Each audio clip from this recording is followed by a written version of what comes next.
صلوا على النبي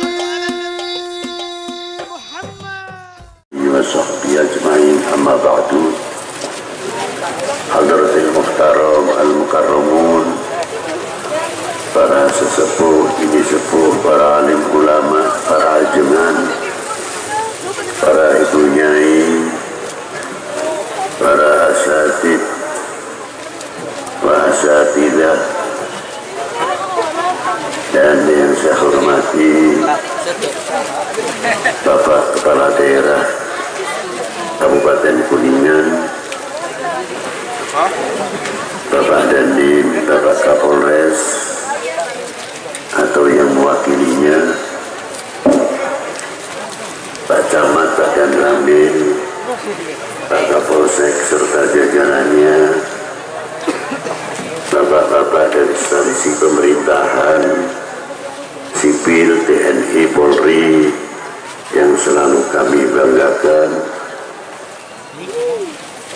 Bapak Kepala Kelurahan atau Kepala Desa seperangkatnya, Pak RT, RW, panitia penyelenggara dalam rangka peringatan Maulid Nabi Sallallahu Alaihi Wasallam, dan yang saya hormati Bapak Dr. Halim sekeluarga, hadirin wal hadirat rahimakumullah. Malam hari ini kita memperingati Maulid Nabi Sallallahu Alaihi Wasallam, sekalipun sudah lewat dari bulannya.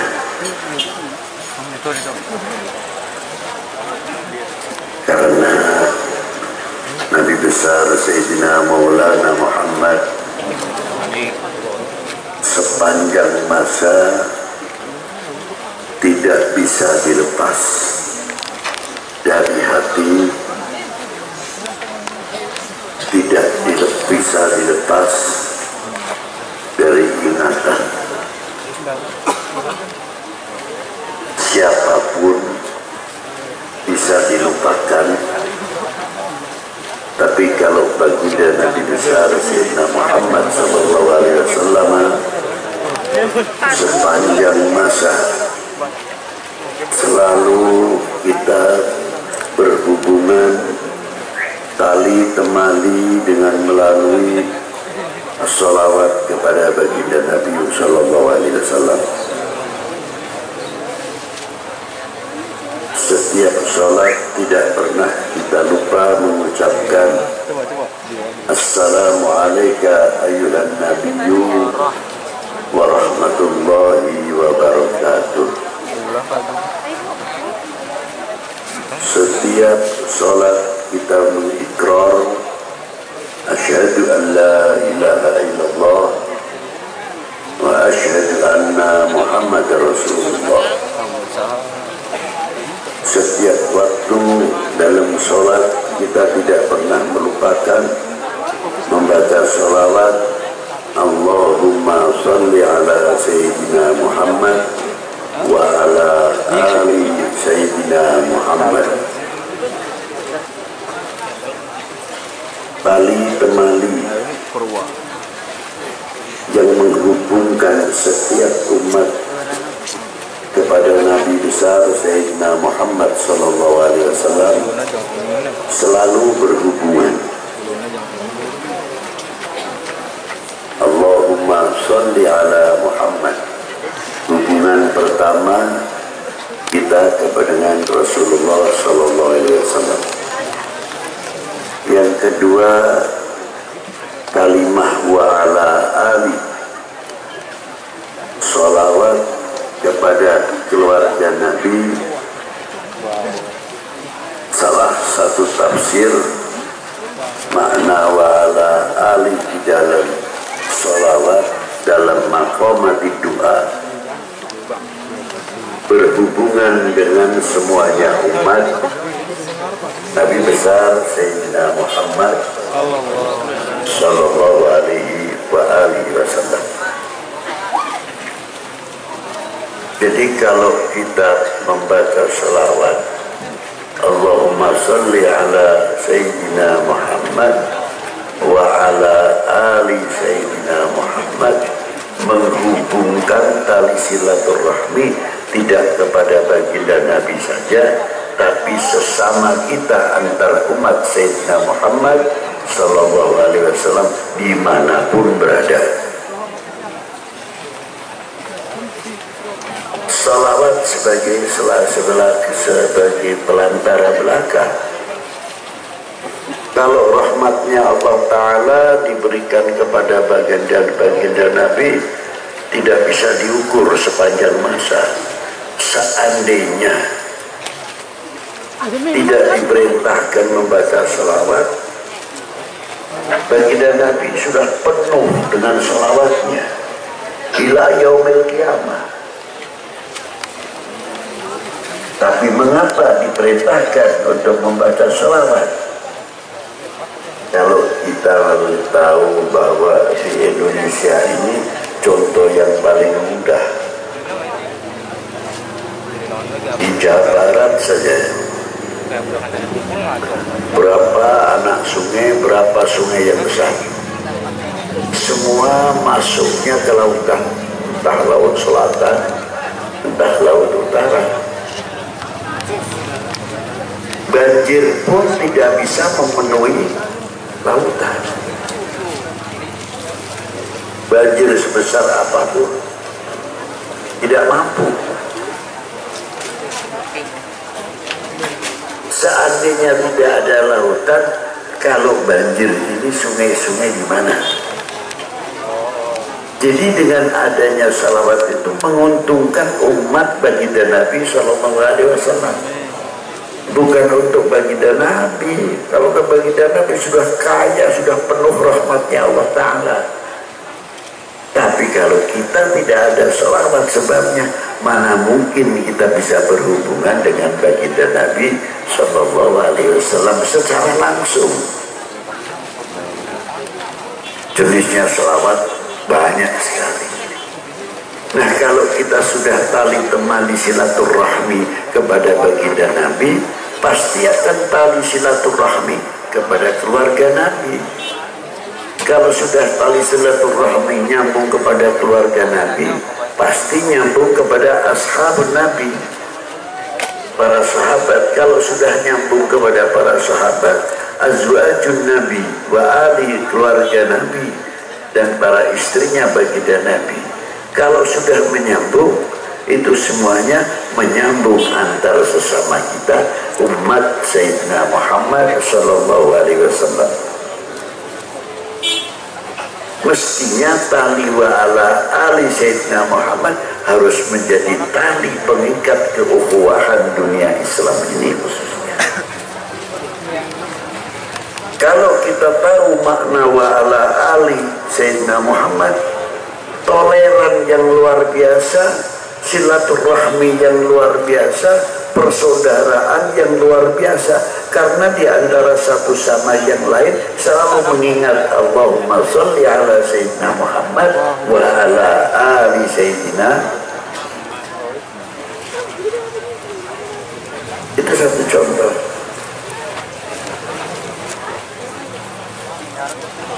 Kalau kalimah wa ala ali Sayyidina Muhammad didukung lagi dengan zikir, kalimatul la ilaha illallah hisni, hadits qudsi, faman qalaha dakhala hisni, faman dakhala hisni amina min adabi. Kalimah la ilaha illallah tersebut bentengku, sabdanya Allah Ta'ala. Faman qalaha, barang siapa yang mengucapkan la ilaha illallah, maka orang itu masuk ke bentengnya Allah Ta'ala. Kalau sudah masuk ke bentengnya Allah Ta'ala, amina min adabi, aman selamatlah dari siksanya Allah Ta'ala, artinya nerakanya. Pertanyaannya, didukung oleh tali silaturahmi sholawat itu tadi, lalu kita masuk ke bentengnya Allah Ta'ala, ialah la ilaha illallah.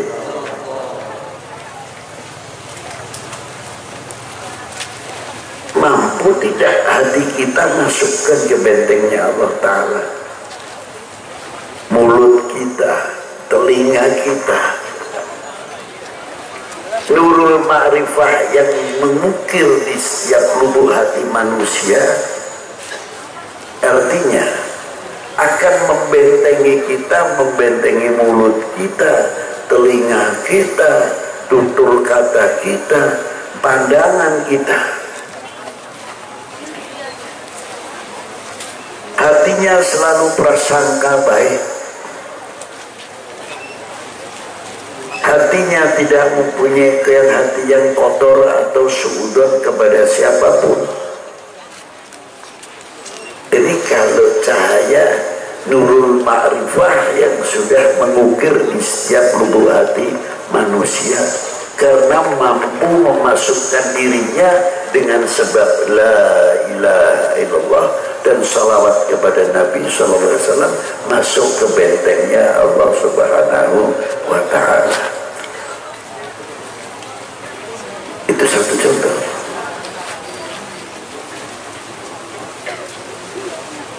Hatinya bersih, disinari oleh makrifat,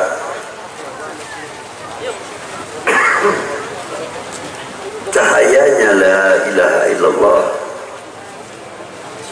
Mulutnya pun terhias oleh cahaya la ilaha illallah. Kira-kiranya kalau mau berbicara menyakiti orang gimana?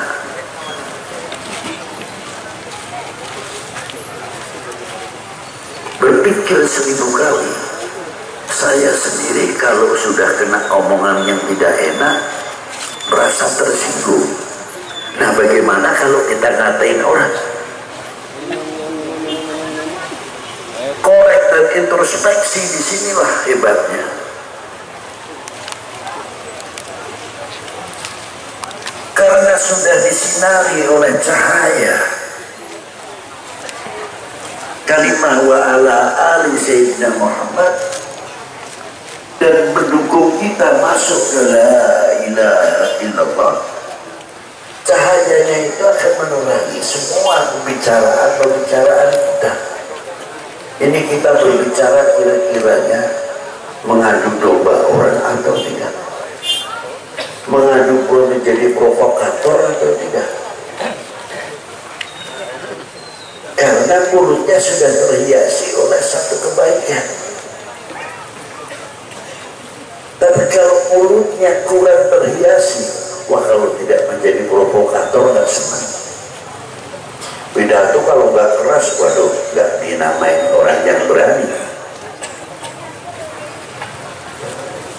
Padahal kalau itu obat, belum tentu orang yang makan obatnya sembuh. Jangan.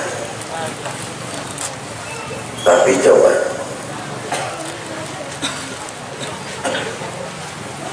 kalau kita dengan membawa kalimah la ilaha illallah, as-salah ala Nabi sallallahu alaihi wasallam, Muhammad Rasulullah sallallahu alaihi wasallam, tutur kita luar biasa. Ulama-ulama kita terdahulu tidak banyak macam-macam kalau pidato. Cukup menerangkan arkanul wudu, arkanul Islam, arkanul iman, arkanul sholah. Sangat menyentuh. Santrinya patuh karena betul-betul mendapatkan obat dari sang guru, dari sang kiai. Mengapa sebabnya menyentuh cahaya la ilaha illallah Muhammadur Rasulullah yang mengena dan dingin di hati. Gak pulang haji panas, pulang haji panas. Inilah matanya pun sama, selalu memandang kebaikan. Kalau memandang kejelekan itu bagian daripada kekurangan. Siapa manusia yang paling sempurna? Tidak ada manusia sempurna, itu tidak ada, terkecuali baginda Nabi Sallallahu Alaihi Wasallam yang disempurnakan oleh Allah Subhanahu wa Ta'ala. Itu satu contoh. Selain baginda Nabi, ternganga sekali kekurangannya. Contoh yang real saja, ada tidak orang pakai pakaian ganti pakaian baru, umurnya paling berapa hari? 2 hari saja tidak bau untung. Baunya baju yang tadi baru, terkadang setelah begitu pakai parfum, tapi 2 hari dan ganti kena keringat, parfumnya kalah. Oleh apa? Keringat kita kurang tidak, bajunya harus dilepaskan. Kalau tidak ganti tambah bau, itu kekurangan. Kita makan enak luar biasa, 1 hari sudah dikeluarkan.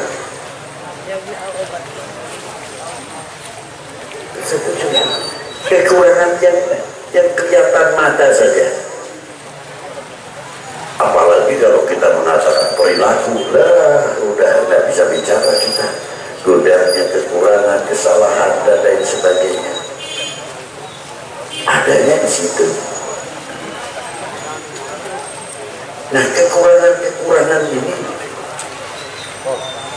tidak menjadi dasar untuk dijadikan alat membuka aib salah satu teman kita, saudara kita, lebih-lebih saudara yang jauh, saudara al-mu'min akhul mu'min. Ini satu contoh yang luar biasa. Itu baru mata. Bukan mendapatkan aib kekurangan salah satu seseorang dijadikan modal untuk pengaruhnya. Nah, kalau sudah membuka aibnya mencari modal, ya sulit kalau mau jadi pemimpin. Ini satu contoh.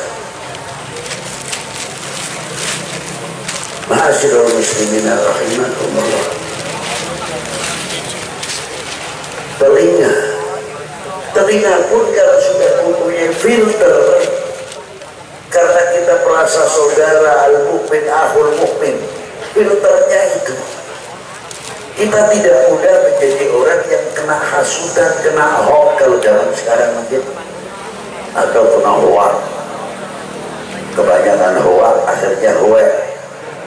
Kalau hoax orangnya mutah, berarti tandanya masuk angin. Itu saja. Nah, kalau sudah begini, kerokan akhirnya karena terlalu banyak hoax.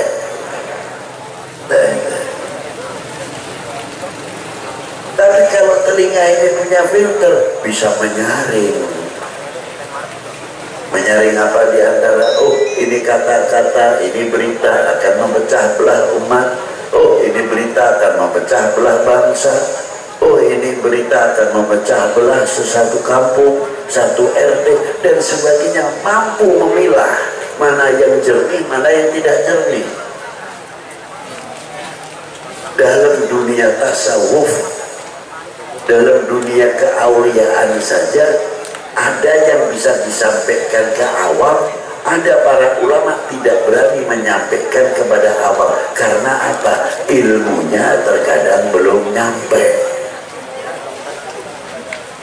Dengan ulama-ulama kaul-kaul ini tidak perlu dikeluarkan sebab belum tentu orang awam memahami, apalagi yang di luar itu. Nih filter, ada seseorang namanya Khotimul Asam, diangkat oleh Allah Ta'ala menjadi wali. Sebabnya apa? Menutupi aibnya orang. Maaf, ini menyinggung ibu-ibu ini. Ada seorang perempuan tinggi, besar, gemuk istilah. Begitu masuk, naik tangga mau masuk rumahnya, tidak sadar langsung bawahnya bunyi. Itu keras. Yang punya rumah namanya Khotim, bukan Khotimul Asam. Diberi gelar Asam Tuli itu karena peristiwa itu.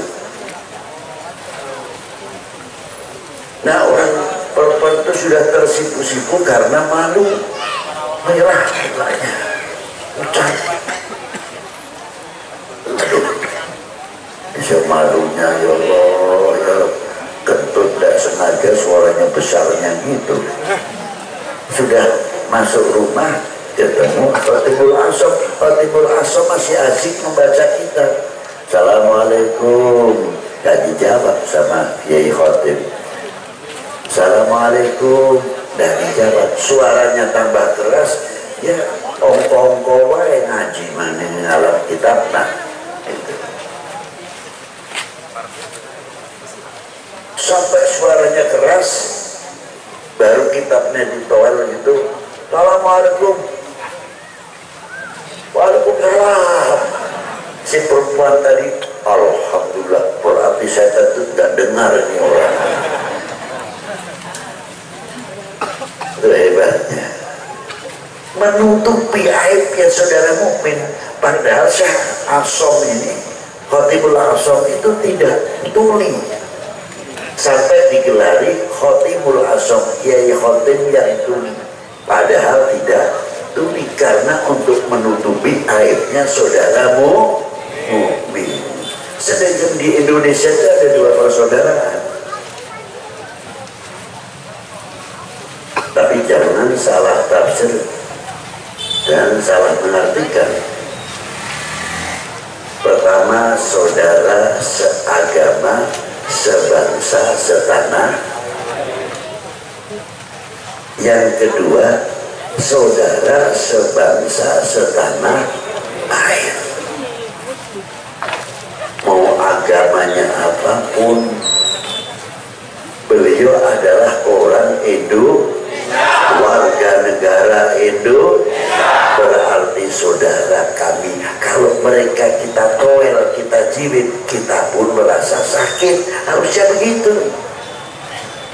Lebih-lebih seagama, sebangsa, setanah aman. Kayaknya kalau dunia bisa begini. Gak ruwet dunia ini. Nah, ini khususnya tenang, luar biasa. Nah, kalau tenang, rahmatnya Allah terbuka. Tapi kalau saling berhantam, saling mencaci, saling membuka aib, rahmatnya Allah lama-lama diangkat. Nah, kalau sudah rahmatnya Allah diangkat, mau berbicara apa? Yang turun apa akhirnya? Bala. Kalau sudah bala turun, siapa yang bisa mengatasi? Lah ini tali silaturahmi ini bisa menangkal bala. Jangankan lagi bala, orang mau pendek umurnya nggak jadi. Karena apa? Tali silaturahmi.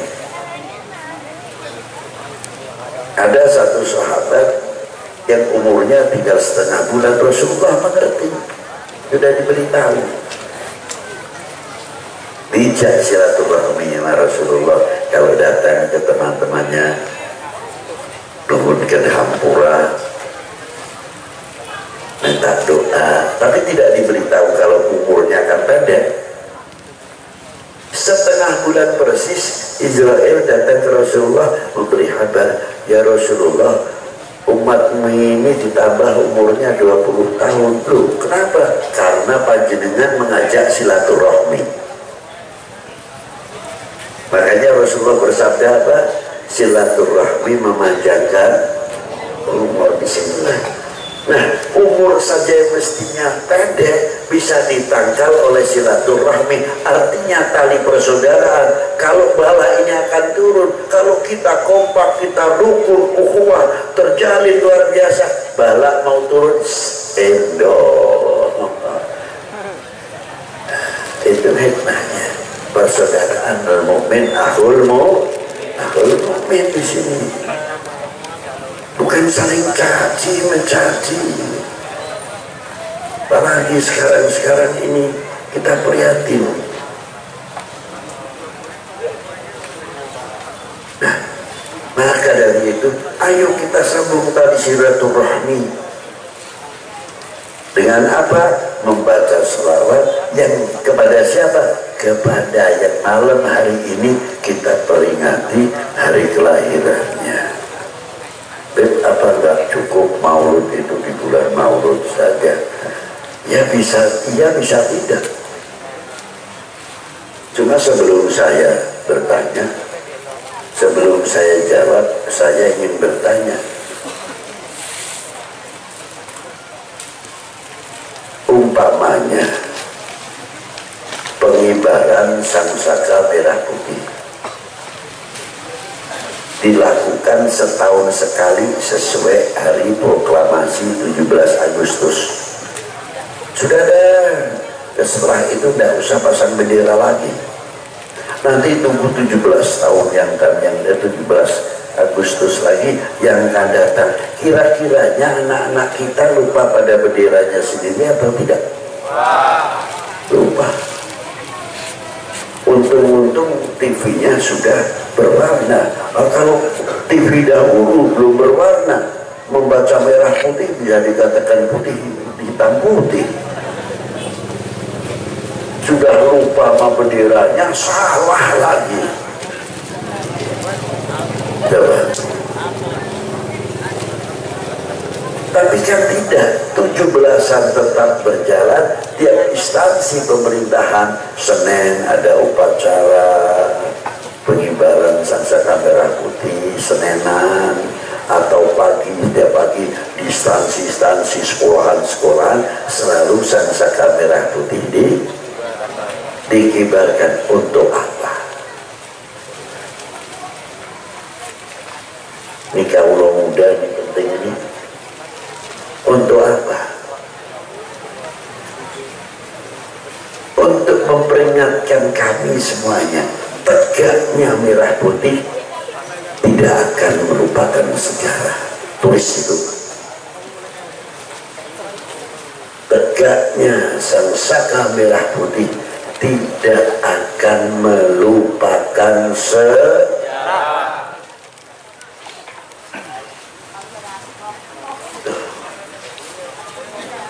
Ini adik-adik kita, maaf saya mau tanya, 1945 kalian ini ada di mana? Jawabnya kayaknya sama seperti kita, belum lahir deh. Sudah lahir? Boleh dihitung yang sudah lahir. Sudahlah, 47 murah. Kalau 45 ketinggian. Belum lahir? 48, 47 itu kita berhadapan kembali dengan Belanda yang dibawa oleh sekutu. Baru merdeka 2 tahun, Belanda sudah dibawa lagi oleh sekutu. Ini sejarah hampir hilang. Hampir anak-anak kita tidak mengetahui sejarah ini.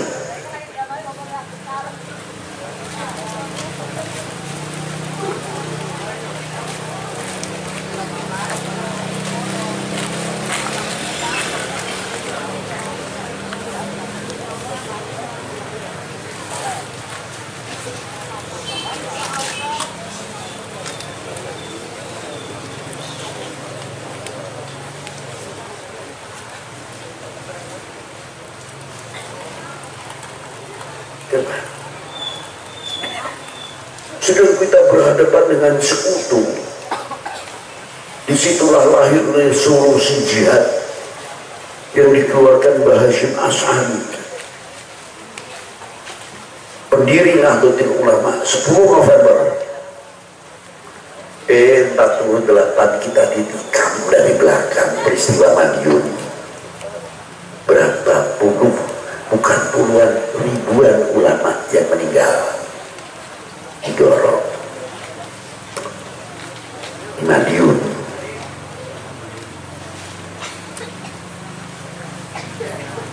Siliwangi dikirimkan ke Madiun untuk mengatasi tersebut. Sedangkan yang lain masih berhadapan dengan sekutu. Nah, 48 kita ringankan lagi, sudah lahir. Belum, kasihan. Pak Habib baru umur 2 tahun, 48. 51, 52, 55 sampai 65. Paling jawabnya yang masih apa zaman itu tahu. Saya sudah lahir tapi saya masih kecil. Nah, rata-rata sebagian lahirnya 65 ke atas. Nah, kalau sudah ditanya 65 ada apa? Wallahu a'lam, katanya. Ini sudah mulai hilang sejarah-sejarah. Belum sejarah yang sebelum 65, sampai setelah 65, sampai sekarang ini yang menjadi pertanyaan untuk kita semua, kita ini punya kontribusi apa dalam misi kemerdekaan? Jawab.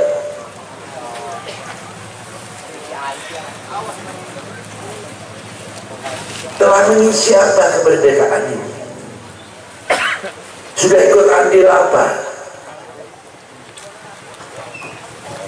Kayak makanan itu sudah di meja, tinggal bismillah. Ribut terus. Kurang pedas sedikit, salah paham. Kemanisan, salah paham. Kurang garam, salah paham.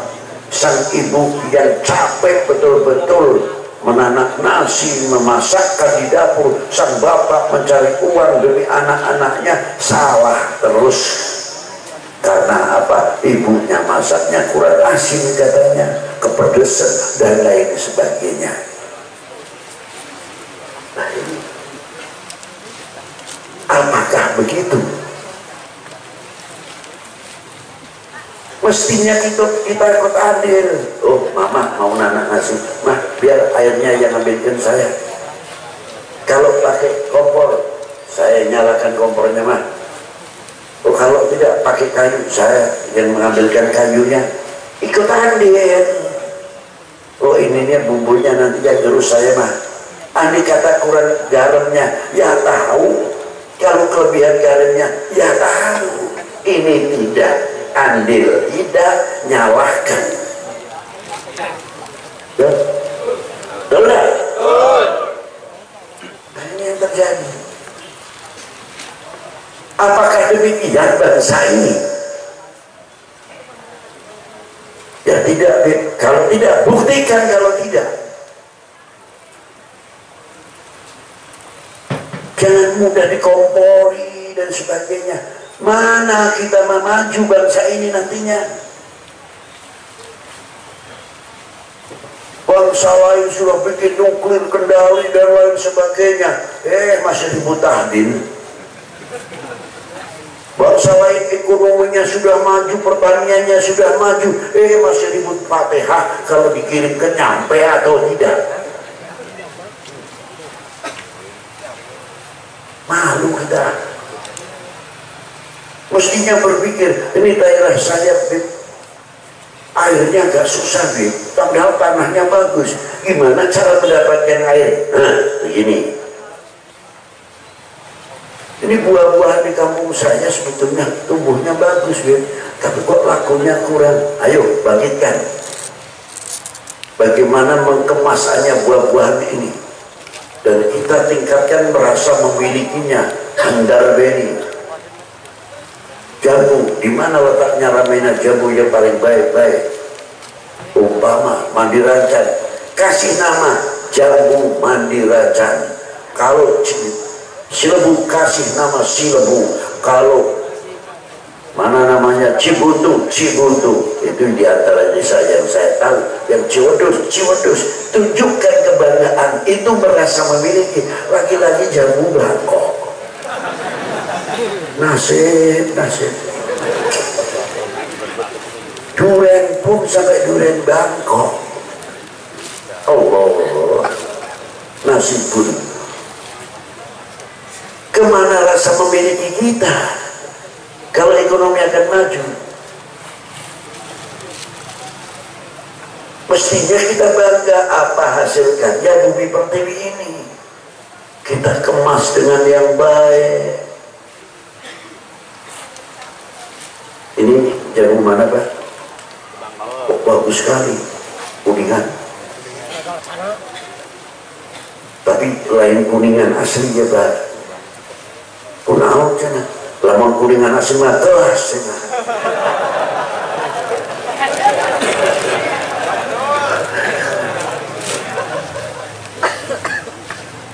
Kok tanahnya nama kuningan Pak, bukan jamu kuningan. Ini jamu kuningan berat makannya Pak. Sekuat apapun gigi bisa ambrol gitu. Itu.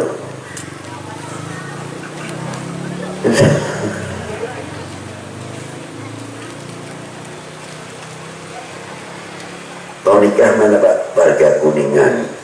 Jangan mau nikah orang kuningan berat.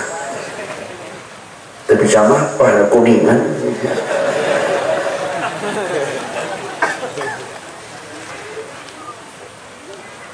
Tunjukkan hasil karya. Ini buah dari kota Kuningan. Luar biasa.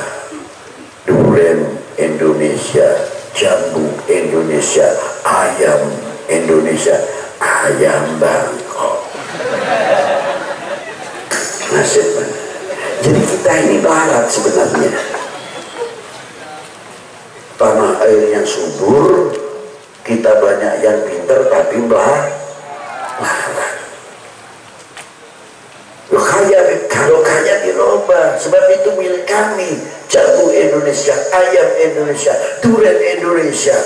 Alhamdulillah masih ada gula Jawa, mending. Pisang Ambon, untung-untung tidak pisang Bangkok. Alhamdulillah. Karena apa? Kami bangga. Apa yang tumbuh dalam bumi pertiwi ini, tanamkan itu kepada regenerasi kita, anak-anak kita. Maaf, kalau makan pisangnya sendiri, tapi dimakan.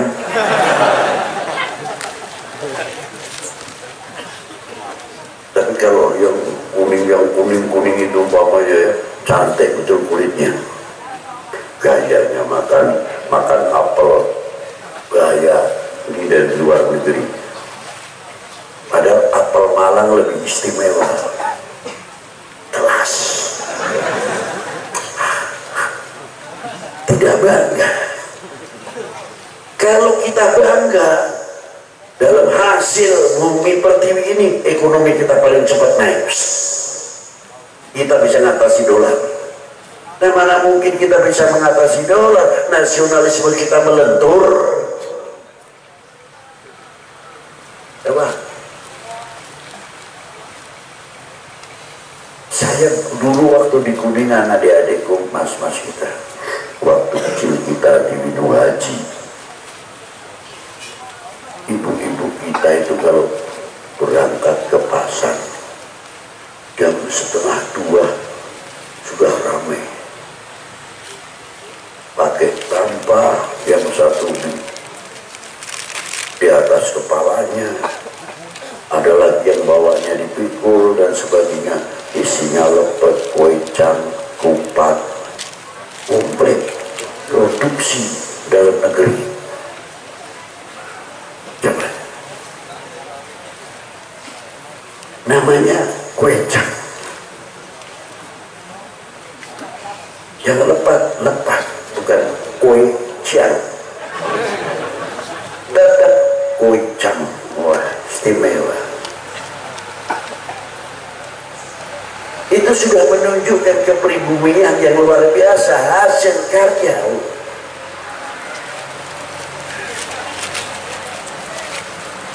Nah, ini satu contoh. Makanya saya katakan, memperingati 17 itu tidak untuk Agustus saja, supaya kita tidak melupakan sejarah bagaimana perjuangan tokoh-tokoh bangsa ini dalam memerdekakan bangsa ini dari belenggu penjajah dan kebodohan. Nah, kontribusi kita apa? Meningkatkan dalam tanaman ekonomi, membantu ketahanan nasional. Yang namanya ketahanan nasional itu bukan tentara polisi saja, ekonomi, kesehatan, pertanian, TNI, Polri, para ulama, ini bagian ketahanan nasional. Harusnya begitu.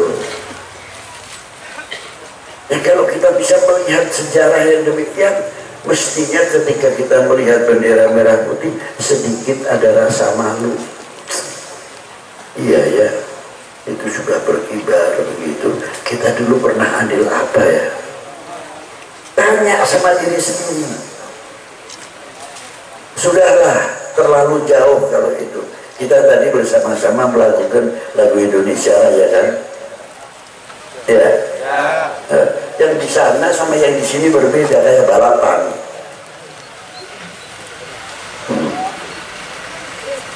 Tapi tidak masalah, karena tetap masih membanggakan lagu kebangsaan.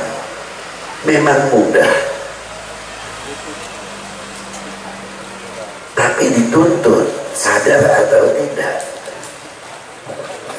Maaf, ini adik-adik kita juga diberitahu, lagu kebangsaan bukan lagu sekadar seremonial atau karena peraturan, bukan.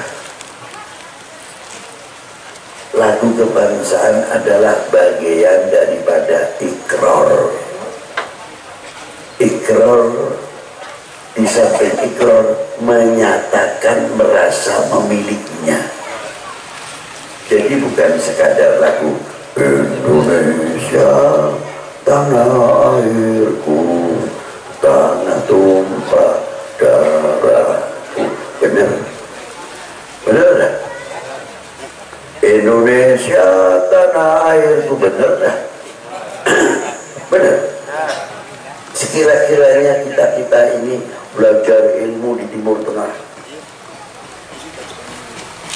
yang satu di Amerika, yang satu lagi di negara mana lagi,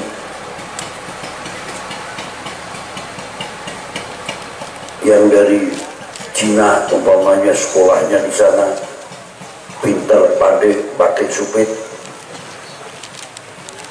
yang dari Timur Tengah pakai tangan, yang dari Eropa sendok garpu peso, jadi ikannya sendiri, garpunya sendiri, kiri tangan main semuanya.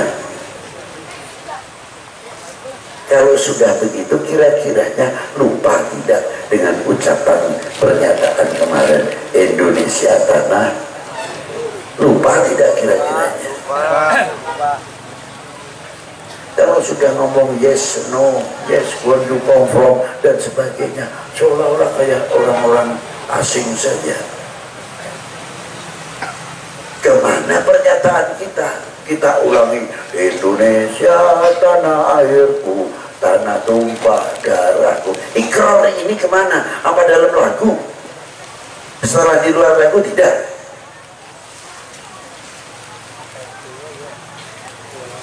Kita melentur, sekarang ini melentur ke Indonesiaan kita sebagian. Kalau terkadang kita mau mengatakan kami bangga menjadi bangsa Indonesia, kami bangga mempunyai tanah air Indonesia, kami bangga menjadi bangsa Indonesia, kami bangga menjadi putra-putri Indonesia, bagi kami NKRI harga mati, takut terkadang malu. Sejauh mana kita merasa memiliki? Harusnya di depan rumah itu kita tulis itu, sebelah pintu itu, panjang 1,5 meter, lebar segini, tulis kami bersyukur mempunyai tanah air Indonesia. Bawahnya yang kedua, kami bangga menjadi bangsa Indonesia, kami bangga menjadi putra putri Indonesia, bagi kami NKRI-nya besar tulisnya, bagi kami NKRI harga itu. Orang yang mau masuk ke rumah kita di depan, benar, dihidupkan kembali sejarah. Kalau tidak, tulis tegaknya sang saka merah putih tidak akan melupakan sejarah. Hebat kalau bisa begitu. Jangan kalah dengan laut. Kalau kita lihat laut apa? Paling ya kapalnya, ikannya banyak, lihat ke pelabuhan. Tapi kalau kita tahu bahwa laut itu mempunyai jati diri, mempunyai apa? Jati diri. Mempunyai apa coba? Jati diri. Di mana jati dirinya? Itu masukkan air bah, musim kemarau ataupun musim hujan, per detik itu berapa juta kubik. Kalau tidak, musim kehujan, per detik berapa miliar. Bawa limbah, bangkai, walah macam-macam lah. Tapi tidak mampu ke tengah. Begitu masuk ops, ayo pikir, gelem, mau tidak mau, pikir, bisa menepis. Makanya pantai itu banyak kotornya daripada tidak. Tapi tengah laut bersih. Nah, air yang masuk berapa juta kubik, berapa miliar kubik yang masuk ke laut, airnya tawar apa asin? Seumpamanya sejawa ini banjir semuanya, masuknya kemana? Laut. Mampu tidak berubah air asinnya laut? Tidak mampu. Laut saja mempunyai jati diri, kehormatan diri, mempunyai harga diri. Masa kita kalah dengan laut? Where you come from? Kamu orang mana? Tegas, Indonesia. Dari mana Pak? Indonesia.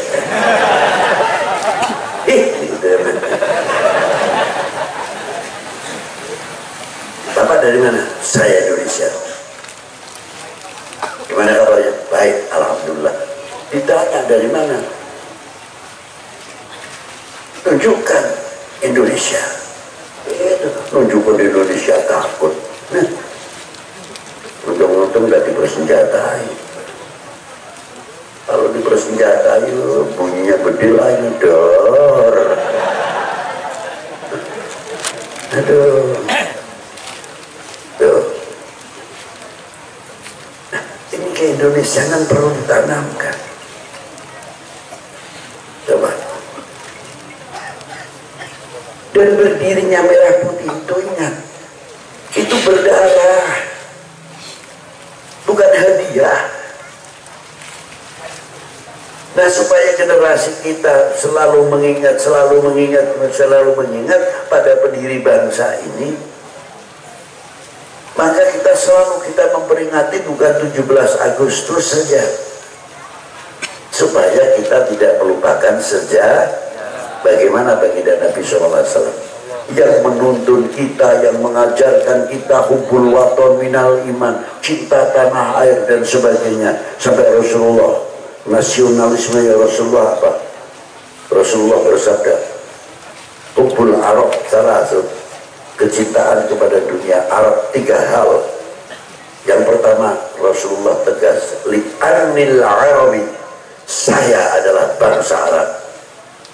Untuk apa sampai tegas begitu Rasulullah? Memberi contoh kepada umatnya di mana saja berada kebangsaannya. Karena Rasulullah sudah memberikan contoh kepada kami, kami pun ikut Rasulullah. Kami Indonesia harusnya kan begitu, betul nggak? Indonesia. Ini satu contoh. Terakhir, kalau kita sudah mengetahui itu semuanya, ayo bareng-bareng, jangan mengecewakan para ulama, para tokoh bangsa ini, lebih-lebih memalukan baginda Nabi SAW. Jadilah umat yang baik, jadilah warga yang baik, jangan mudah dibenturkan sesama kita, jangan kita selalu menyusahkan Rasulullah. Kita harus menyenangkan Rasulullah. Bagaimana? Rasulullah apa tidak tahu kalau umatnya sering pecah belah, sering benturan? Kapan kita akan menyenangkan baginda Nabi? Terlalu tinggi pahlawan-pahlawan kita yang di alam bakanya. Kalau melihat keadaan begini, beliau telah adil besar memerdekakan bangsa ini. Ulama-ulama itu juga telah besar adilnya dalam syiarul Islam, dari mulai wali 9 dan sebagainya sampai ke sini. Apa tidak malu kalau kita jadi umat udah dipecah belah? Apakah kita akan mengecewakan para beliau? Kami tidak perlu jawaban, tidak. Buktikan aja kalau tidak. Mungkin boleh kan, kalau dia di makam-makam aulia, makam-makam taman pahlawan, itu nangisnya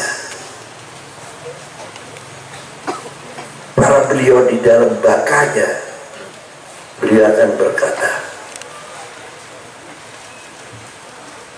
wahai saudaraku, wahai bangsaku, keringat yang telah kami teteskan, darah yang telah kami kucurkan, sehingga tegaknya kembali sang saka merah putih menjadi negara kesatuan persatuan Republik Indonesia. Tolong jangan kecewakan kami di hadapan Allah Subhanahu wa taala. Wassalamualaikum warahmatullahi wabarakatuh. Al-Fatihah.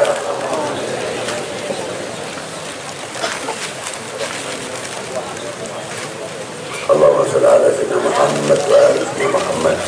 Salatan tunjina biha min jami'il ahwali wal afat, wa taqdilana biha jami'il hajat, wa tutahhiruna biha min jami'is sayyi'at, wa tarfa'una biha 'ala darajat, wa tuballighuna biha aqsal ghayat bi jami'il khairat fil hayati wa ba'dal mamat.